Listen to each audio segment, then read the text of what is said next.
When work, family, and strangers violently collide on your screen, you experience an exhausting state known as context collapse.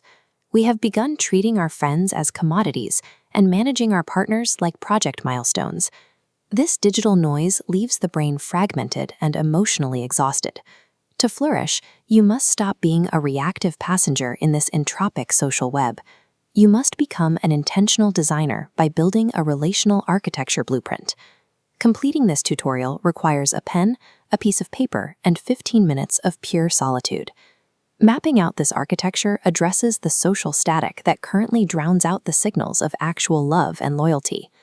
Step 1 is the audit. Psychologist Abraham Maslow identified belonging as a fundamental need, yet a vast network only provides attention. True psychological safety requires a tight inner circle. To filter your circle, use Aristotle's friendship of virtue. You must identify transactional utility bonds, people who like you for what you do, and prioritize those who challenge your character. Draw a cross on your paper to create 4 quadrants. In the first quadrant, write the names of the 3 to 5 people comprising your inner circle. Next to your primary bond, write "No upgrades" to firmly close the exit doors. Soren Kierkegaard warned that constant window shopping for better connections leads to hollow despair. Depth is only possible when you stop looking for a hypothetical better version around the corner. A meaningful foundation is built only when you prioritize these virtuous anchors above the superficial noise of your wider social network. Define Quadrant 2. Write down one specific physical location in your home that will serve as your role sanctuary and phone-free zone. Confucius taught that misnaming things causes chaos. When you sit at the dinner table while mentally checking work emails, you are physically a parent, but mentally an employee. This naming error breeds resentment. Perform an intent check before entering the sanctuary. You must actively shed your professional mask to inhabit the role you carry in that space. Guarding these boundaries requires what Niccolo Machiavelli called the lion and the fox. You must become a strategic steward of your own time. Act like a lion to ruthlessly defend your non-negotiable family hours, and a fox to navigate the professional politics that try to intrude. True presence is the highest form of respect. Without an aggressive shield, the outside world will inevitably devour the peace of the home. This data illustrates how shared flow conditions correlate with happiness.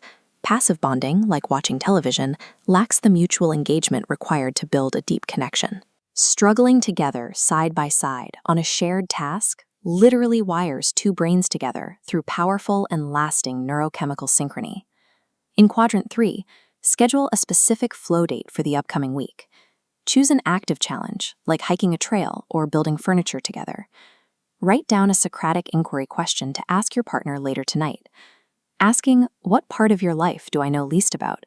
destroys the illusion of intimacy. Practice Lao Tzu's art of non-forcing. For 1 week, observe your partner's natural flow with curiosity, rather than attempting to optimize or fix their habits. Intimacy is a living mechanism maintained through mutual struggle, accepted voids, and a commitment to remaining curious about the other person forever. In Quadrant 4, prepare for conflict. Write down your reaction firewall mantra. This behavior is an external event. My reaction is my sovereign choice. Epictetus warned that allowing another's mood to hijack your internal state is a form of spiritual slavery. You effectively become a puppet whose strings are pulled by the whims of others. When a partner suffers, use Viktor Frankl's space of listening. Witness their pain without flinching or attempting to manage the situation through unsolicited advice. Relational order is maintained through the unyielding discipline of composure and the act of witnessing another's pain without trying to solve it. You have now built a comprehensive architecture, an audited circle, a protected sanctuary, a flow plan, and a conflict firewall. By remaining rigid in these principles but fluid in your daily execution, you move from the frustration of being social to the tranquility of being connected. Execute one Socratic question and step into your role sanctuary tonight.